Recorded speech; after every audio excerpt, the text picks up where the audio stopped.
y cómo se estructura la administración pública. Desde la primera y segunda unidad hemos estudiado el principio de separación de poderes regulado en el artículo 4 de nuestra Constitución, que nuestra Constitución ya establece cuáles son ejecutivo, legislativo y judicial, los cuales se ejercen de forma complementaria e independiente y sin relaciones de subordinación.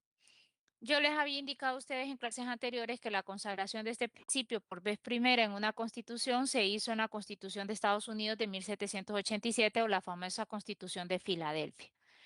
Esta Constitución de Filadelfia también les había repetido en clases anteriores que es la constitución más antigua vigente hasta el día de hoy. ¿Por qué?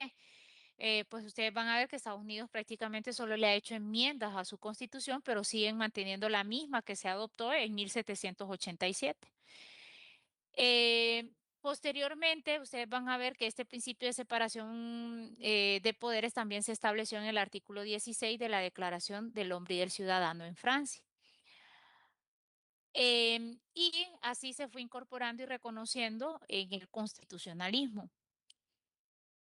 A través de este principio, vamos a ir viendo que se crean tres órganos esenciales del Estado.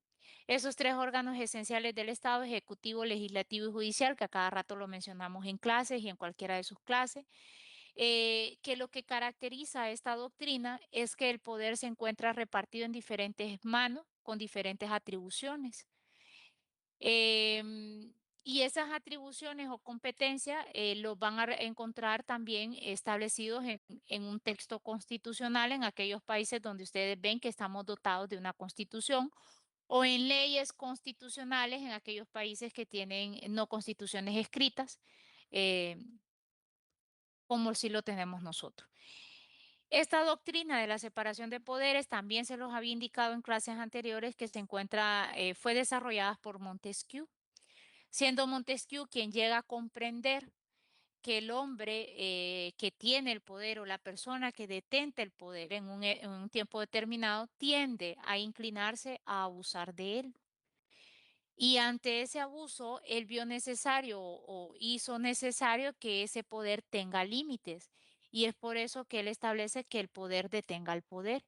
Y así es como va a desarrollar esta doctrina y va a desarrollar el poder ejecutivo, legislativo y judicial como parte de esa separación de poderes, cada uno con atribuciones y competencias propias y distribuidos en diferentes personas o diferentes órganos, evitando de esta manera la concentración de poder. Ya ustedes ven que nuestra Constitución ha establecido que nuestros poderes o que los poderes en Honduras son complementarios e independientes. Cuando hablamos de la complementariedad en nuestra Constitución, prácticamente lo que se refiere son relaciones de colaboración. Los poderes colaboran entre sí, pero también tiene que ver con aquello que nosotros vimos de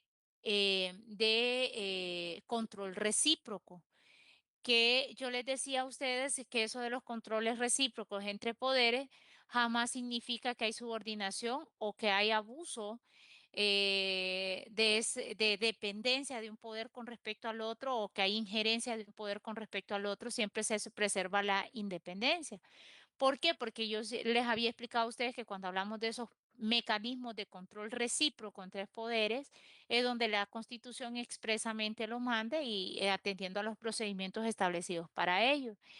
Ese control recíproco entre poderes, también yo les había dicho a ustedes en clases anteriores que esto fue lo que desarrolló ahora la doctrina estadounidense referente a los frenos y contrapesos. ¿Se acuerdan? Que les había dicho que ellos desarrollaron esta doctrina de los frenos y contrapesos en la Constitución de Estados Unidos y prácticamente tiene que ver con esos mecanismos de control que la misma Constitución prevé, donde los tres órganos esenciales del Estado o poderes se van a complementar, que es lo que ven ustedes ahí, se van a autorizar, se van a controlar, fiscalizar y autorizar. ¿Dónde? Donde la Constitución lo mande. Y ya habíamos visto varios ejemplos de ellos en clases anteriores. Por ende, esos control recíprocos que nosotros podemos encontrar están debidamente justificados y expresamente establecidos en el texto constitucional. Cualquier otro control que ejerzan los poderes con respecto a otro, sí estaríamos hablando de una vulneración al principio de separación de poderes. Hablando lo anterior, es importante, eso es para recapitular porque vamos a profundizar en cada uno de ellos. Vamos a empezar con lo que es la administración pública centralizada. Recordemos que dentro de la administración pública vamos a encontrar el poder ejecutivo. Ese poder ejecutivo tiene un doble carácter, que es un órgano político y es un órgano administrativo. Como órgano político, pues vamos a ir viendo cuál es la relación que este poder ejecutivo tiene con el resto de poderes del Estado, porque se relaciona, ya vimos que son complementarios, pero también es un órgano administrativo porque vamos a ir viendo que nuestra constitución y la ley a ese poder ejecutivo le establece o le reconoce la aplicación de la ley en casos específicos, en casos concretos, y cómo se relaciona este poder ejecutivo con la ley. Al final es el que ejecuta la ley. Eh, Vamos a ir viendo que como órgano administrativo también el poder ejecutivo va a constituir aquel conjunto de órganos que llevan a cabo la función administrativa. Y eso es lo que vamos a estudiar ahorita. ¿Por qué? Porque vamos a ver que el Poder Ejecutivo ejerce o es que tiene atribuida la competencia administrativa de un Estado y dentro de esa, pues la primera que vamos a encontrar es la Presidencia de la República, que el presidente de la República, pues es quien ocupa la categoría más alta dentro de la administración pública. Y es el que tiene facultades de mandar, de decidir, de jerarquía, porque ya vamos a ver que es él quien lidera lo que es la administración pública centralizada y por ende, pues vamos a ir viendo que también puede o tiene esa posición, ¿no? Frente a los otros órganos de la administración pública centralizada. Ahora bien, vamos a ir viendo que dependiendo del sistema de gobierno que tenga cada estado, la administración puede ser variada, es decir, cómo se estructura la administración jóvenes puede variar según la forma de gobierno, según los regímenes utilizados en los diferentes. Por ejemplo, ustedes van a ir viendo, vaya, ahorita que está tan famoso el mundial, se darán cuenta que hay países que tienen monarcas. Hay países que tienen primeros ministros que no son presidentes. ¿Y qué es lo que va a variar? Por eso es que les digo, esa administración pública, vamos a ver que la función pública como tal puede variar cómo está distribuida, cómo está organizada según la forma de gobierno. Si ustedes revisaron, tenemos las monarquías constitucionales donde hay un primer ministro, el primer ministro electo por el Parlamento, que el Parlamento vendría siendo lo que ustedes conocen aquí en Honduras como Congreso Nacional de la República. Es el Parlamento quien elija al primer ministro. En el caso del presidencialismo o forma de gobierno presidencialista, pues ustedes se dan cuenta que quien elija al presidente es el pueblo. Existen los gobiernos semipresidencialistas donde van a encontrar que hay un presidente electo por el pueblo y un monarca. Vaya, aquellos que han seguido se dieron cuenta que surgió Curazao por ahí que nadie sabía que estaba, bueno, yo por lo menos desconocía ahí en mi ignorancia que Curazao estaba en mi continente. Y para los que no saben, tiene un presidente y tiene a Noruega como monarca para que vayan viendo. Entonces, todo esto viene a formar la estructura, pero aquí nos vamos a centrar ya netamente en Honduras. ¿Y por qué les digo esto? Porque vamos a ver esto, solo voy a poner aquí entre paréntesis y ya les voy a decir por qué, porque no quiero que me lo metan en la estructura que voy a dar. La administración pública centralizada se encuentra constituida por órganos del Poder Ejecutivo. ¿Cuáles son esos órganos del Poder Ejecutivo? De la administración pública, vuelvo y repito, la administración pública centralizada se encuentra organizada por órganos ejecutivos. ¿Cuál va a ser esos órganos? El presidente de la República, el Consejo de Secretarios de Estado y los secretarios de Estado. Esos son los órganos. Por eso les dije, los designados no me los vayan a meter aquí. Los órganos de la administración pública centralizada son presidente de la República, Consejo de Secretarios de Estado y los secretarios de Estado.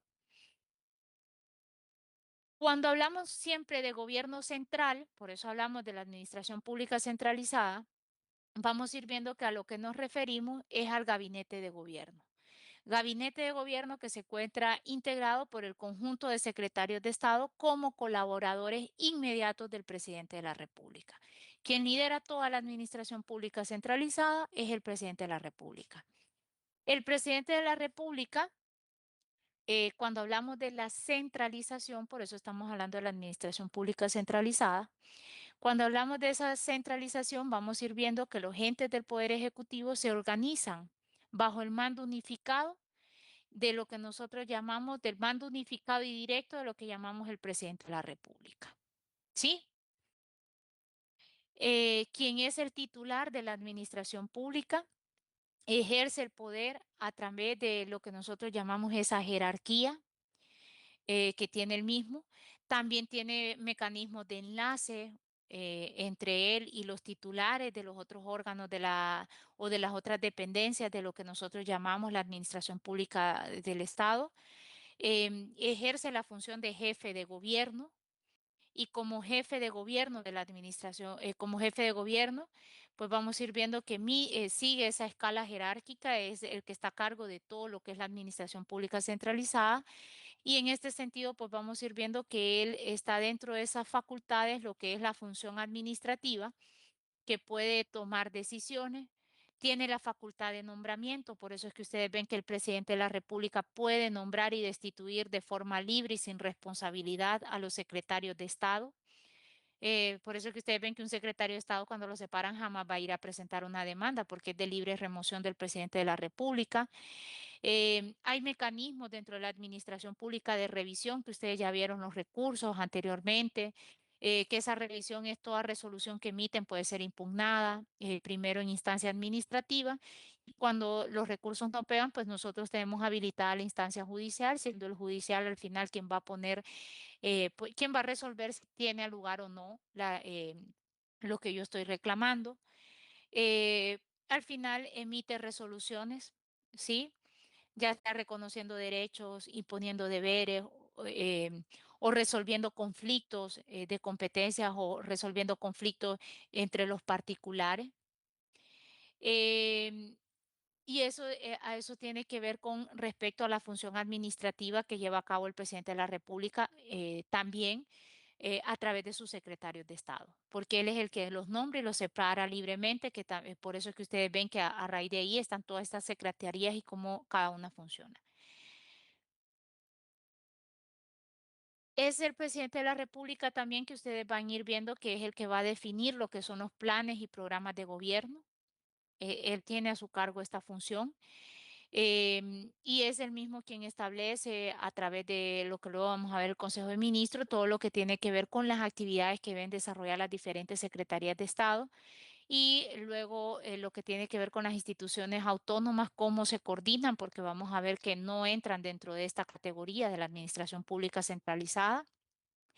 Y por ende, pues vamos a ir viendo también esas funciones o cómo se relaciona, porque también vamos a encontrar las instituciones descentralizadas, que al final lo que hay son mecanismos, ¿no? De coordinación, dirección, sin que esto invada la esfera de lo que llamamos la autonomía cuando lo veamos en las instituciones descentralizadas. Vamos a ir viendo que también el presidente de la República ejerce la función de jefe de Estado y como jefe de Estado es quien ejerce la representación del Estado de Honduras en el extranjero. Y por eso es que ustedes van a ir viendo que él es quien representa al Estado y ejerce esa representación institucional como Estado ante otros países, ante organismos internacionales y organismos regionales. Hemos visto que a lo largo de esta clase que el presidente de la República se elige por el voto de la mayoría.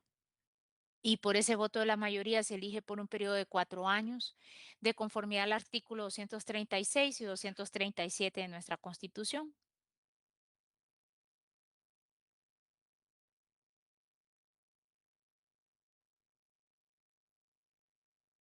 Empezamos del Poder Ejecutivo en el artículo 235, ya nos refiere sobre la titularidad.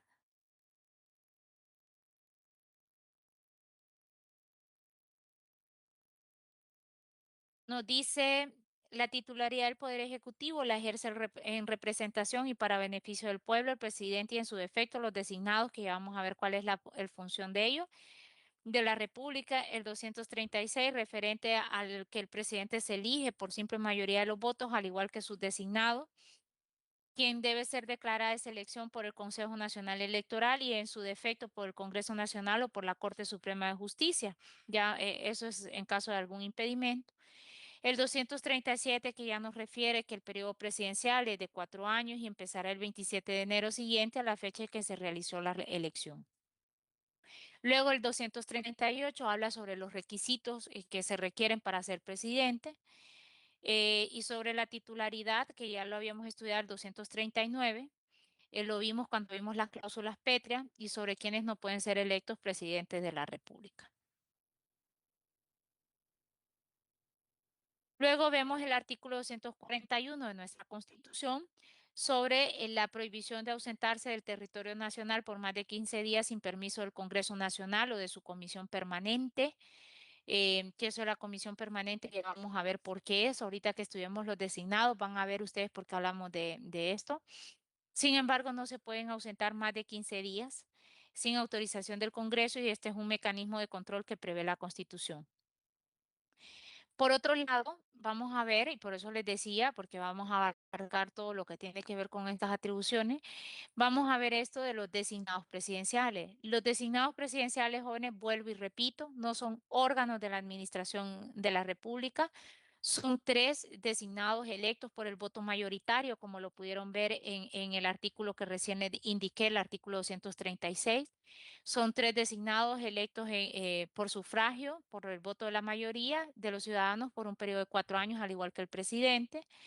¿Qué es lo que sucede con los designados? Que estos van a asumir la presidencia solo en ausencia temporal del presidente de la República y cuando su ausencia fuese definitiva del presidente de la República, va a corresponderle al Congreso Nacional de la República. Si ustedes se van, por eso les decía, vamos a ver el artículo 242. Nos dice en las ausencias temporales del presidente de la República lo sustituirá en sus funciones uno de los designados. Si la falta del presidente fuera absoluta, el designado que el Congreso Nacional, que a su efecto elija, ejercerá la titularidad del Poder Ejecutivo por el tiempo que falte para terminar el periodo constitucional. Pero si tal bien faltare de modo absoluto los tres designados, el Poder Ejecutivo será ejercido por el presidente del Congreso Nacional y a falta de este por el presidente de la Corte Suprema de Justicia por el tiempo que faltare para terminar el periodo constitucional. Si la elección del presidente y designado no estuviese declarada un día antes del 27 de enero, el Poder Ejecutivo será ejercido excepcionalmente por el Consejo de Secretarios de Estado, presidido por el Secretario de Estado en los despachos del Interior y Población. El Consejo de Secretarios de Estado deberá convocar a elecciones de autoridades supremas dentro de los 15 días siguientes a dicha fecha. Estas elecciones se practicarán en un plazo no mayor de 4 ni mayor de 6 meses contados desde la fecha de la convocatoria. Celebradas las elecciones, el Consejo Nacional Electoral o en su defecto el Congreso Nacional o la Corte Suprema de Justicia en su caso hará la declaratoria correspondiente dentro de los 20 días siguientes a la fecha de la elección y los elegidos tomarán inmediatamente posesión a sus cargos hasta completar el periodo constitucional correspondiente. Mientras las nuevas autoridades supremas elegidas toman posesión de sus respectivos cargos, deberán continuar interinamente en el desempeño de sus funciones los diputados al Congreso Nacional, los magistrados de la Corte Suprema de Justicia y las corporaciones municipales del periodo que concluye.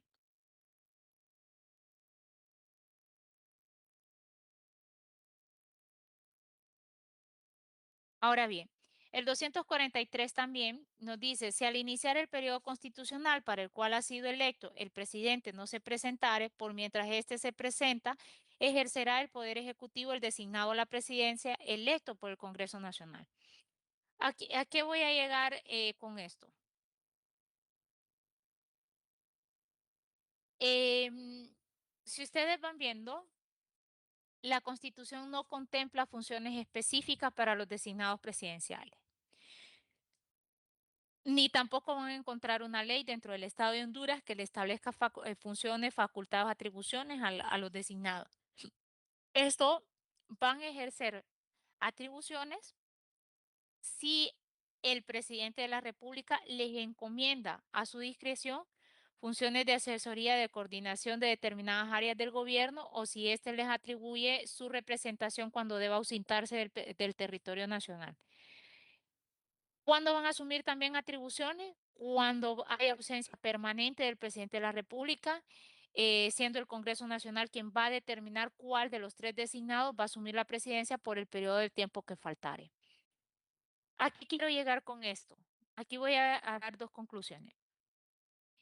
En nuestra Constitución no existe ni primero, ni segundo, ni tercer designado. Hace tiempo atrás, no voy a decir quién, pero una persona que a veces es un poquito bipolar, y ahí me van a disculpar, pero es la realidad, que decía que él había sido electo por el voto del pueblo como el primer designado. Si ustedes ven, nuestra Constitución no establece ni primero, ni segundo, ni tercer designado. Los designados están en igual rango y igual nivel. No hay preeminencia ni de uno con respecto al otro. Tampoco con aquella crítica que se hizo de que no, que mandaron a otra persona debiendo mandarme a mí. La Constitución también establece que es a decisión del presidente a quien elige o a quien nombra para que ejerza ciertas facultades y atribuciones.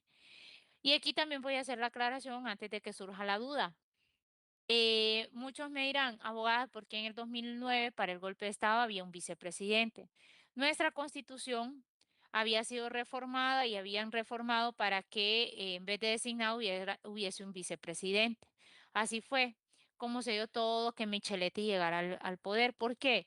Porque en aquel entonces, como había habido una reforma, lo que había era un presidente y un vicepresidente, que el vicepresidente era Elvin Santos.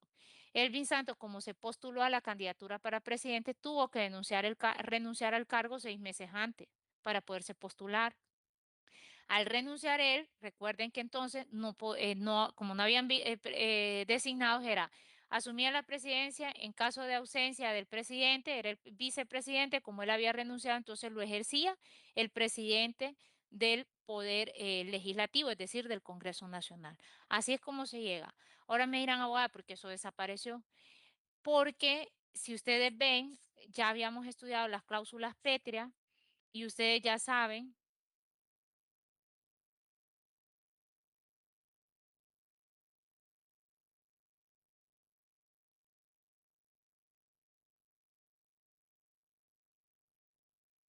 Por ejemplo, nuestro artículo 374 que habíamos estudiado nos dice que no podrán reformarse a la prohibición para ser nuevamente presidente de la República el ciudadano que lo haya desempeñado bajo cualquier título y referente a quienes no pueden ser presidentes de la República.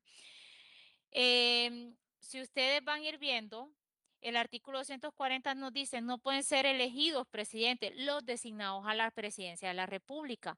Si se reforma, el artículo Petro reconoce designado y al reconocerlo, ustedes ya saben que no se puede reformar mediante el procedimiento de reforma los artículos Petro, es decir, no podía aplicarse el procedimiento de reforma del artículo 373. Entonces, la Corte determinó que esa reforma era inconstitucional. En base a eso, volvimos a la función, a la figura de los designados presidenciales. ¿Vamos bien hasta ahí?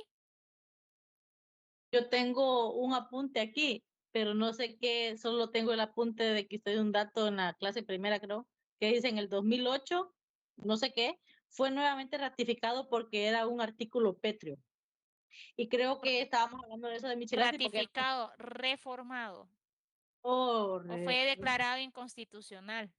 pero ¿cuál fue ese, abogada? Porque lo tengo No aquí. recuerdo porque ya no me acuerdo No, de qué no, está es... hablando. Ah, no, usted me está hablando no sé de qué me está hablando, Francés, porque ahí les hablé de varias reformas que había surtido y declaraciones de inconstitucionalidad. No, yo creo que era siempre este de Micheletti porque tengo el dato de Micheletti, tengo cómo Micheletti llegó a la presidencia y tengo esta nota. Entonces me imagino que siempre debe ser el 240, ¿verdad? Porque es el que Sí, es habla que ese de... artículo fue varias veces reformado, Ujú. reconociendo la figura de designados. Sin embargo, vuelvo y repito, si ustedes se van dando cuenta, la Corte de lo Constitucional estableció que esa reforma, como contenía la prohibición, ¿verdad? Vamos a ir viendo entonces que al ser cláusula pétrea, la Corte lo declaró inconstitucional la reforma y por ende se estableció nuevamente como designado. Por eso después, de aquí de Pepe para acá, volvieron a ver que volvieron a aparecer los designados.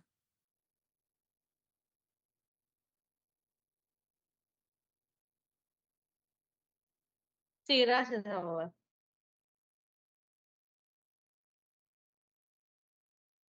Bien. El otro órgano de la administración pública centralizada son el Consejo de Secretarios de Estado. Bueno, diciendo lo anterior, a ustedes ya les toca leer los otros artículos. Yo me he centrado en los más importantes con respecto a esto. Ya el 245 está explicado. En el cuadro que van a encontrar ahí, atribuciones del Poder Legislativo y del Poder Ejecutivo, hay un documento Word que tiene dos cuadros.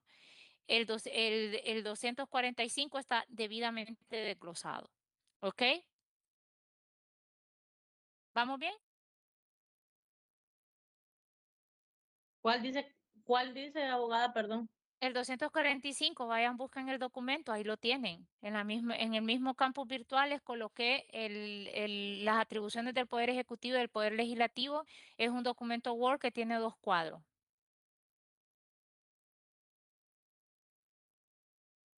Ok, vamos con el Consejo de Secretarios de Estado. Vamos a encontrar que el Consejo de Secretarios de Estado es un órgano colegiado. Como órgano colegiado, vamos a ir viendo que este es convocado y presidido por el presidente. ¿Dónde lo encuentran? Artículo 252 de nuestra Constitución. El presidente de la República convoca y preside el Consejo de Ministros. Todas las resoluciones del Consejo de Ministros se tomarán por simple mayoría y en caso de empate, el presidente tendrá doble voto. El Consejo se reunirá por iniciativa del presidente para tomar resolución en todos los acuerdos, perdón, en todos los asuntos que juzgue de importancia nacional y para conocer de los casos que señale la ley. Actuará como secretario el secretario de Estado en el despacho de la presidencia. ¿Quién integra el Consejo de Secretarios de Estado? Es integrado por los secretarios de Estado y como ustedes pueden ir viendo, va a ser siempre responsable o va a ser como secretario, ¿verdad? Titular el presidente. Va a presidirlo, perdón, el presidente y va a actuar como secretario del Consejo de Secretarios, perdón, de Estado, el secretario del despacho de la presidencia. Hay una secretaria, ahí está el despacho de la presidencia que va a tener un secretario, que es nombrado también por el presidente. Vamos a ir viendo entonces que el presidente tiene la facultad también, si bien es cierto, quienes pueden tomar decisiones aquí es el Consejo de Secretarios de Estado, es decir, los secretarios de Estado, ahí en un órgano colegiado, el presidente puede invitar a personas externas a que puedan participar en el consejo, sin embargo, estos nunca van a tener derecho de voto. Los únicos que pueden tomar decisiones siempre va a ser los secretarios de Estado. Las decisiones, como ustedes pudieron ver en el artículo 152, se adoptan por mayoría simple de voto siendo responsables solidariamente los secretarios de Estado, salvo si dejan constancia en acta de su voto negativo o su voto en contra. ¿Dónde encuentran esto? Ya lo habíamos estudiado sobre la responsabilidad solidaria. Lo encuentran en el artículo 248, último párrafo. Nos dice, de las resoluciones tomadas en Consejo de Ministros serán responsables los ministros presentes, a menos que hubieran razonado su voto en contra. Por ende, pueden ver ustedes que todas las decisiones se hacen constar en acta y si usted un día llega a ser parte como ministro o secretario de Estado, lo primero que usted debe hacer es votar en contra si usted sabe que algo es ilegal, que le puede generar responsabilidad y que conste en acta porque es la única forma de liberarse de esa responsabilidad solidaria.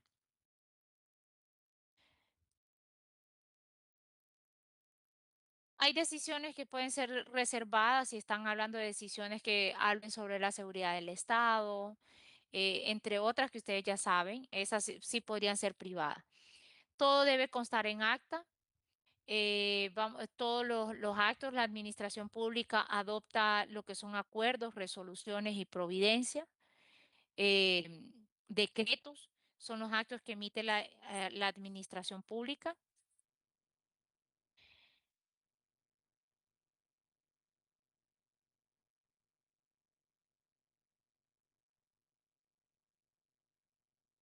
Lo encuentran en el artículo 248, nos dice, primer párrafo, ¿verdad?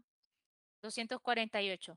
Los decretos, reglamentos, acuerdos, órdenes y providencias del presidente de la República deberán ser autorizados por los secretarios de Estado en sus respectivos ramos o por los subsecretarios en su caso. Sin estos requisitos no tendrán la fuerza requerida. Como ustedes van viendo, esos son los actos que emite la administración pública. Finalmente tenemos lo que son los secretarios de Estado.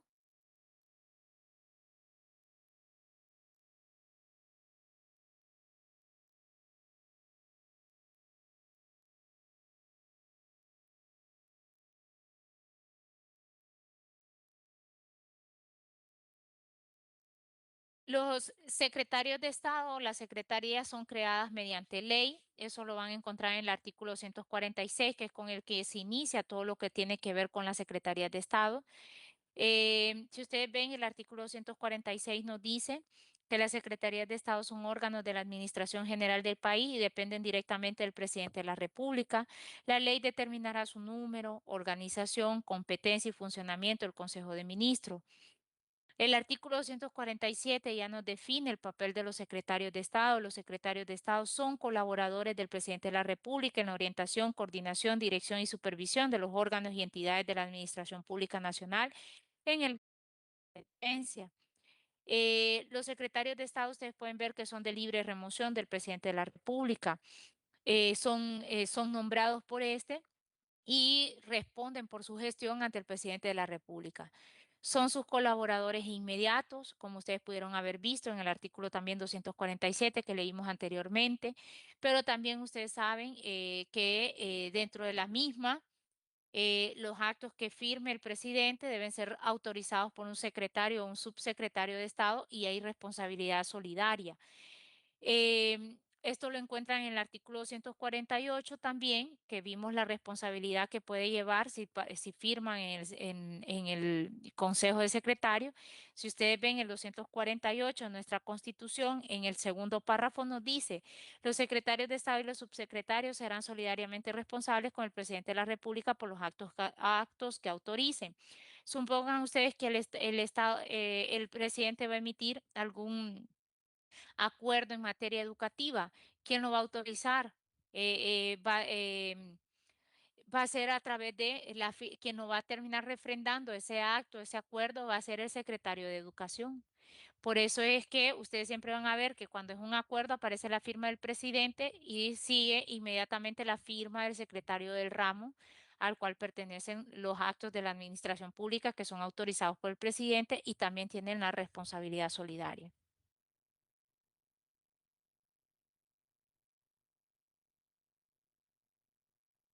Luego vienen los requisitos en el artículo 249, 49, quienes no pueden ser secretarios, lo dice el artículo 250. El 251, que el Congreso Nacional puede llamar a los secretarios de Estado y estos deben contestar las interpelaciones que se les hagan sobre asuntos referentes a la administración pública. Lo encuentran desarrollado en el cuadro que les estoy indicando, que se encuentra en el aula virtual, referente a las atribuciones del Poder Legislativo, que también están desarrolladas uno a uno. Lo que sí me interesa es el 254 sobre un mecanismo de control que encuentran ustedes, donde los secretarios de Estado deben presentar anualmente al Congreso Nacional dentro de los primeros 15 días de su instalación un informe sobre los trabajos realizados en sus respectivos despachos, que este es un mecanismo de fiscalización para ver cómo se están ejecutando los fondos públicos. Y finalmente, algo que yo siempre les he dicho a ustedes y que se los he repetido hasta el cansancio. El artículo 255 nos habla que todos los actos administrativos de cualquier órgano del Estado que deban producir efectos jurídicos de carácter general deben ser publicados en el Diario Oficial La Gaceta y su validez se regulará conforme a lo dispuesto en esta Constitución para la vigencia de la ley. ¿Van viendo? Entonces, todos los actos de la administración pública que adquieran el carácter son publicados en el Diario Oficial La Gaceta. Eh, lo voy a dejar hasta ahí. Acuérdenme, por favor, para mañana que vamos a ver la desconcentración o los órganos desconcentrados. Anoten todos porque después pregunto y no saben. ¿Vamos bien hasta aquí?